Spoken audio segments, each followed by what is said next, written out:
20 minute में शाम की 50 ताज़ा और बड़ी खबरें हैं बताएंगे दोस्तों। आखिरकार यमन पे हमले के बाद पूरी तरीके से घिर गया अमेरिका और ब्रिटेन। जी हां, आपको बता दें ब्रिटेन और अमेरिका ने यमन पर हमला कर दी सबसे बड़ी गलती। तीसरे युद्ध की तरफ दुनिया बढ़ रही है। आखिरकार क्यों राम मंदिर पर दोस्तों बिफरे हुए हैं शंकराचार्य। कहा 1000 मोदी भी आ जाएंगे तब भी प्राण प्रतिष्ठा सही से नहीं कर पाएंगे। आखिरकार क्यों दोस्तों आप जो कोर्ट में केस दर्ज किया गया था इजराइल के खिलाफ, उसमें इजराइल की बोलती हुई बंद रोने लगा इंटरनेशनल कोर्ट में।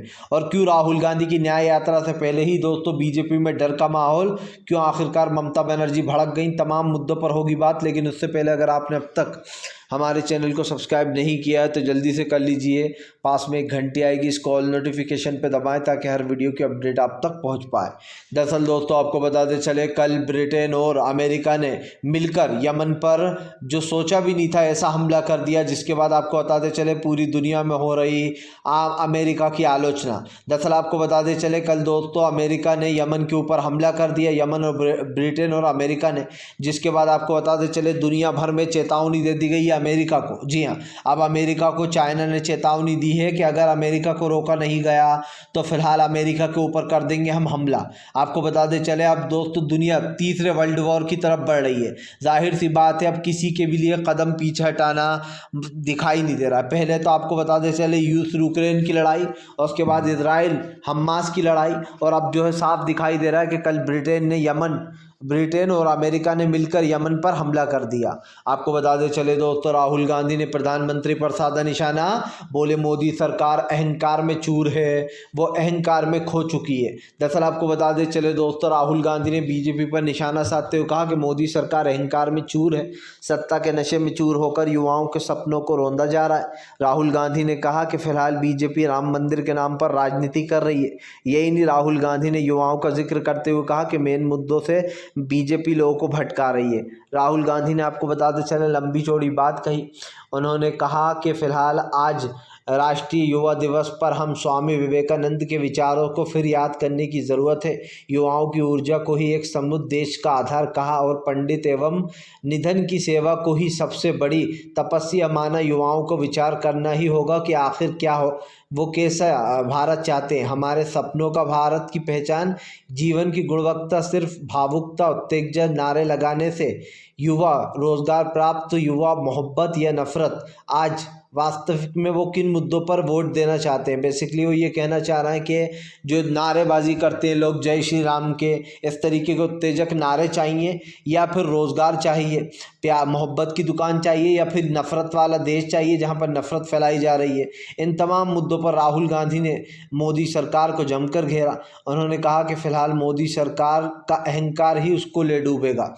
आपको बताते चले दोस्तों यमन ऊपर हमले करने के बाद अमेरिका चारों तरफ से घिरा। हमास ने दी चेतावनी। हमास बोला अमेरिका इजराइल की भी मदद कर रहा है लगातार। आपको बताते चले दोस्तों हमास ने फिर से एक बार गाज़ा में दौड़ा कर भगाया, इजरायली सैनिकों के पैर उखाड़ दिए। जी हाँ, आपको बता दें हमास और इजराइल की लड़ाई के बीच में हमास लगातार इजराइल पर 2 गुना भारी पड़ रहा है। इसीलिए हमास ने फिर से एक बार कल गाज़ा में ताबड़तोड़ फायरिंग की और वहां से दोस्तों इजरायली सैनिकों को भगाने का काम किया।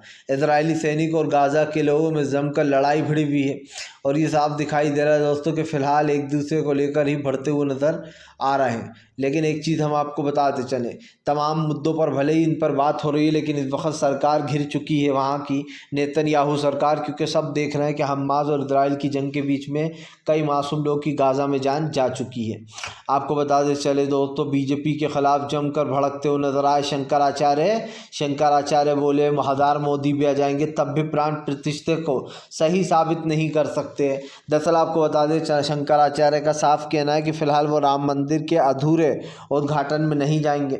उन्होंने कहा कि राजनीतिक पार्टी की अपनी भले ही वो हो सकती है दोस्तों मजबूरी, लेकिन हमारी कोई मजबूरियां नहीं है। उन्होंने कहा कि जानबूझकर राम मंदिर को अधूरा वो किया जा रहा है दोस्तों उसकी प्राण प्रतिष्ठा, जबकि ये संभव और सही नहीं है।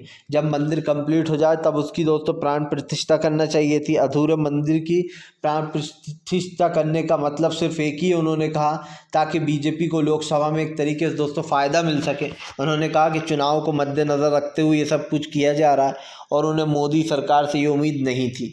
अब आप समझिए चार शंकराचार्य जो कि देश के बड़े शंकराचार्य हैं, उन लोगों ने ही जाने से मना कर दिया। तो राम मंदिर की प्राण प्रतिष्ठा में आ कौन रहा है? सिर्फ बीजेपी के नेता या फिर दोस्तों वो आएंगे जो बीजेपी के चाटुकार हैं, और तो सबने आने से मना ही कर दिया। जाहिर सी बात है, विपक्ष तो पहले ही बायकॉट कर चुका, कांग्रेस भी, और अब उद्धव ठाकरे ने भी बायकॉट कर दिया इस चीज़ को। आपको बता दें चले दोस्तों, एक बार फिर से हमास इजराइल की जंग के बीच में हूतीस बोले हम तैयार हैं, इस हमले से हम डरेंगे नहीं।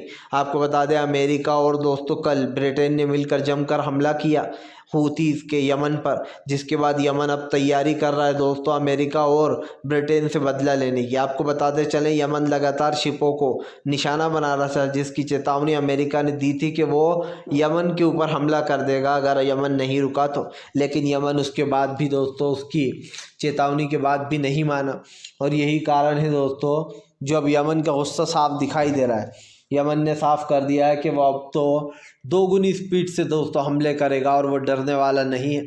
आपको बताते चले दोस्तों दुनिया तीसरे वर्ल्ड वॉर की तरफ बढ़ती हुई नज़र आ रही है, क्योंकि जाहिर सी बात है यहाँ पर तमाम लोग अब भिड़ गए हैं, और ये बात तो साफ़ हो चुकी है कि फ़िलहाल अपने आप को साबित करने के लिए कोई अपने आप को कमज़ोर नहीं बताना चाहता। यही कारण है जो दुनिया तीसरे वर्ल्ड वॉर की तरफ बढ़ती चली जा रही है, क्योंकि सबसे पहले लड़ाई शुरू हुई थी रूस यूक्रेन से, उसके बाद इस लड़ाई की लपटे दोस्तों अमेरिका हमास पर भी आई, हमास ने अटैक कर दिया था, उसके बाद ये लड़ाई ऐसी शुरू हुई।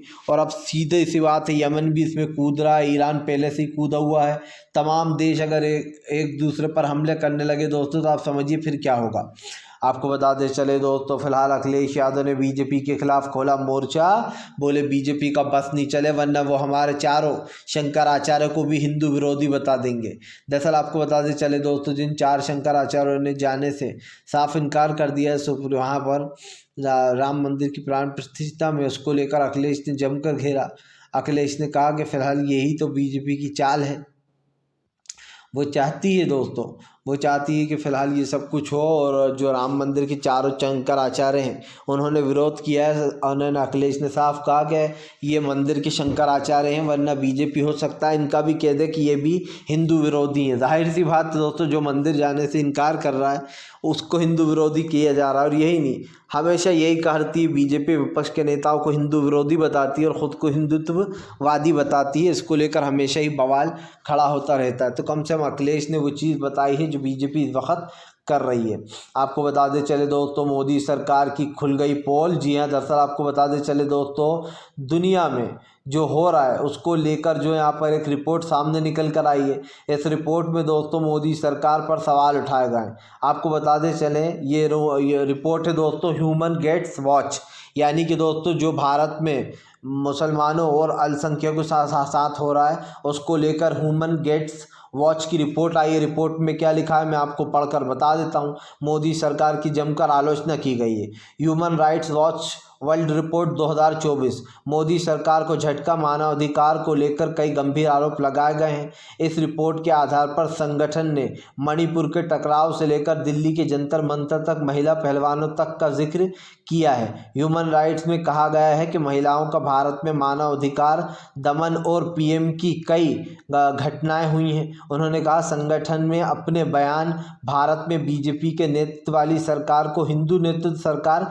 बताया गया है, यानी कि जो बीजेपी की सरकार है, ये जो रिपोर्ट आई है इसमें बीजेपी की सरकार के बजाय हिंदू नेतृत्व वाली सरकार बताया गया है कि हिंदुत्व पर ये सरकार चल रही है। उन्होंने कहा कि साथ ही कहा है कि सरकार ने बीते साल सामाजिक कार्यकर्ताओं, पत्रकारों और विरोधी नेताओं और सरकारों के आलोचकों को गिरफ्तार किया है। रिपोर्ट में कहा गया है कि इन लोगों पर आतंकवाद समेत राजनीतिक से प्रेरित अपराधी आरोप लगाए गए हैं। इसके अलावा कहा गया